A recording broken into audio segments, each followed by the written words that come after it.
Buen día. Hoy vamos a hablar sobre el síndrome de Eagle.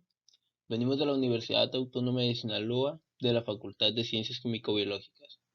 El proyecto que se va a presentar está representado por los siguientes integrantes: Arce Rocha Alexander, Camacho Torres Edgar Gladiel, Mora Romero Christopher Salomé, Torres Millán Raúl Daniel. Nuestro maestro es el doctor Eduardo Armienta Aldana.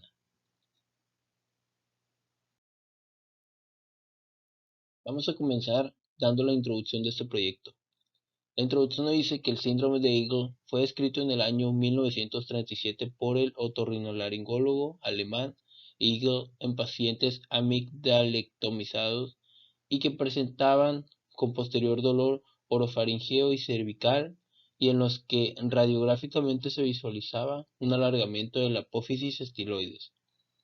Se trata de una entidad poco conocida en el mundo neuroquirúrgico, pero que debe tenerse en consideración en el diagnóstico diferencial de algunas cervicalgias y en los casos neuralgia de glosofaringeo.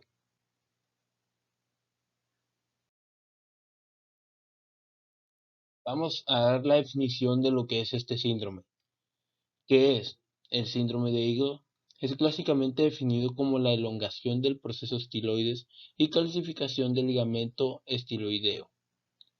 El padecimiento se caracteriza por sintomatología dolorosa faríngea, odinofagia, disfagia, cefalia, irradiación de dolor a oreja y dolor cervical. Incluso se han reportado casos de pacientes que sufren de vértigo y síncopes. En muchas ocasiones la sintomatología es muy vaga e inespecífica, por lo que los pacientes acuden a la consulta de cirujanos, dentistas, neurólogos o psiquiatras, recibiendo una gran cantidad de tratamientos sin mejoría clínica.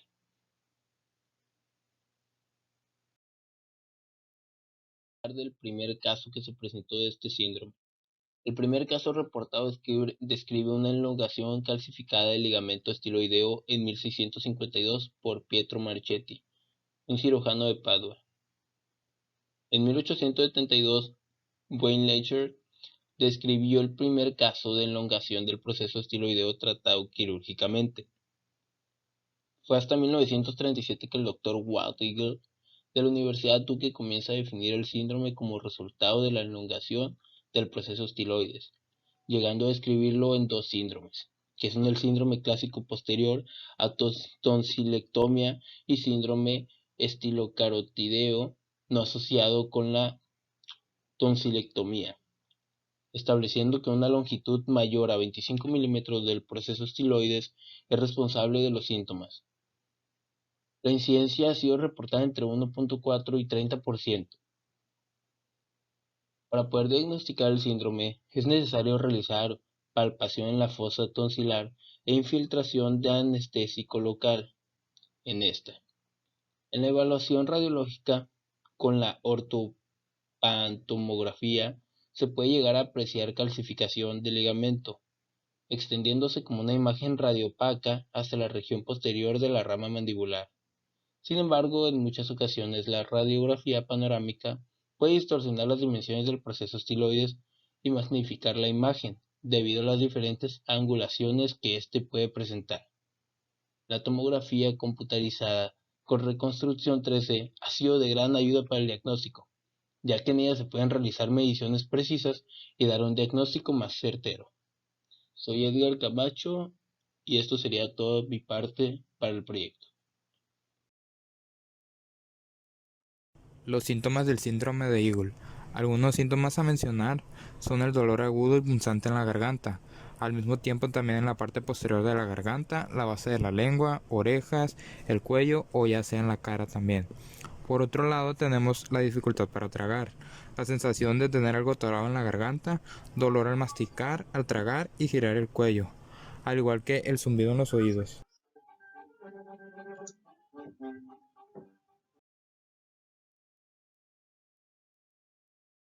Tratamientos para tratar el síndrome de Eagle. Cabe recalcar que el tratamiento variará en función de los síntomas. En casos leves y medios se lleva a cabo un tratamiento farmacológico e incluso inyecciones corticosteroides.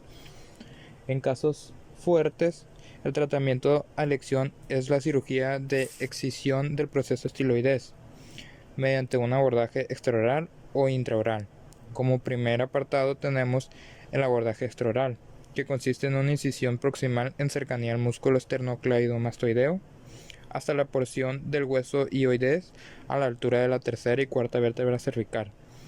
La fascia parotidea es retraída anteriormente y la vaina carotidea junto con el esternomascloideo son llevadas posteriormente. Las inserciones musculares en el proceso estiloides son disecadas y el proceso es retirado. Una ventaja que tiene este abordaje es la adecuada visibilidad y manejo de las estructuras adyacentes que puedes tener. Por otro lado, tenemos el abordaje intraoral, en el que se realiza una incisión hasta localizar mediante una disección roma el proceso estiloides para posteriormente retirarlo. Tratamientos para tratar el síndrome de Eagle. Cabe recalcar que el tratamiento variará en función de los síntomas. En casos leves y medios se lleva a cabo un tratamiento farmacológico e incluso inyecciones corticosteroides. En casos fuertes, el tratamiento a elección es la cirugía de excisión del proceso estiloidés mediante un abordaje extraoral o intraoral. Como primer apartado tenemos el abordaje extraoral, que consiste en una incisión proximal en cercanía al músculo esternocleidomastoideo hasta la porción del hueso hioides a la altura de la tercera y cuarta vértebra cervical. La fascia parotidea es retraída anteriormente y la vaina carotidea junto con el esternomascloideo son llevadas posteriormente. Las inserciones musculares en el proceso estiloides son disecadas y el proceso es retirado. Una ventaja que tiene este abordaje es la adecuada visibilidad y manejo de las estructuras adyacentes que puedes tener. Por otro lado, tenemos el abordaje intraoral, en el que se realiza una incisión hasta localizar mediante una disección roma el proceso estiloides para posteriormente retirarlo.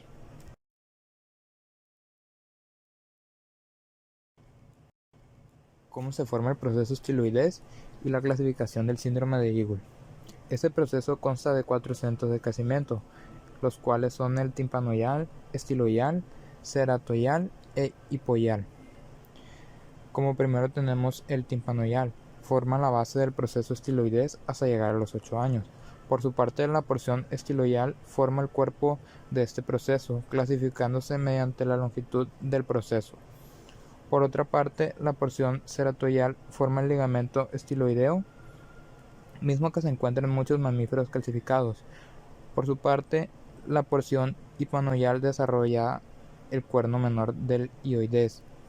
El proceso estiloides se proyecta separando el espacio parafaringeo en dos compartimientos, siendo el primero el retroestileo, donde se encuentra la vena yugular interna, la carótida interna, el nervio vago, entre otras. Como segundo compartimento tenemos el preestileo, que contiene la arteria maxilar, el nervio lingual, el auriculotemporal. En este proceso existen tres músculos, los cuales son el músculo estilofaringeo, estiloideo y estilogloso. Por su parte también tenemos dos ligamentos, el ligamento estiloideo y el ligamento estilomandibular. Bueno, a mí me tocó hablar sobre la clasificación del síndrome de Leagle o también conocida como el síndrome del águila. Primero que nada le voy a hablar sobre qué viene siendo un estiloide. El estiloide o también hablada apófisis estiloides, se encuentra localizada en la cabeza y es parte de un elemento óseo de la cavidad craneal. Esta se encuentra exactamente en la parte inferior del hueso temporal. Está de forma afilada y delgada junto a la porción petrosa y contigua a la fosa yugular. Su principal importancia viene siendo es el que se encarga en la participación en los movimientos de la lengua y la laringe. El promedio de su longitud del proceso de estiloides viene siendo de 25 milímetros o 2.5 centímetros. Su etiología de este síndrome es un poco no conocida, ya que no ocurre tan frecuentemente o no se haya casos sobre este síndrome. Pero sin embargo se cree que existe una calcificación incrementada de la porción ceratoidal. Además que puede existir una calcificación de la porción estiloidal, misma que puede ser por potencial embriológico o respuesta a un traumatismo. En el año de 1986, Walsh y Langlais descubrieron la clasificación para este padecimiento, en donde referían que puede ser de tres tipos. El tipo 1, elongado. El tipo 2, pseudoarticulado. Y el tipo 3, segmentado, con diferentes tipos de patrones de calcificación. Los patrones serían calcificación externa, parcialmente calcificado, nodular y completamente calcificado. Se han reportado casos de muertes súbitas en donde la autopsia reveló la presencia de elongaciones de procesos estiloides, donde se presume que hubo una irritación continua del nervio vago, así como del seno carotídeo, llevado a una falla cardíaca súbita. Les hablaré de su epidemiología. La mayor parte de este caso, un 84%, se produce cuando se calcifica complejo estiloideo, es decir, cuando los ligamentos y partes blancas que unen el proceso estiloideo y el hueso hioideo se calcifican. Por otro lado, cuando el proceso estiloideo es excesivamente grande, mayor a 4 centímetros, también existe una gran incidencia de sintomatología. En cuanto el dolor aumenta, la afectación suele encontrarse bilateralmente. El dolor se presenta de manera unilateral en la mayoría de las ocasiones. Su etiología. Durante el descubrimiento del síndrome de Leigre, se pensaba que la apófisis estiloides crecían como respuesta a un traumatismo producido por las extracciones de las amígdalas. Aunque en la actualidad no se haya encontrado esta relación, esta hipótesis de reactividad ante un traumatismo sigue estando vigente. Por otro lado, la alteración de este complejo puede comprimir cualquiera de las siguientes estructuras, que viene siendo nervio facial, nervio lingual, cuerda del tímpano, nervio glosofaringeo,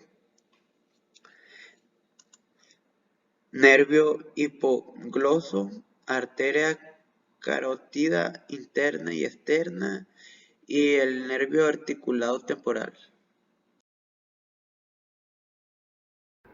A continuación se mostrará el reporte de un caso clínico de un paciente con síntomas de síndrome de Eagle.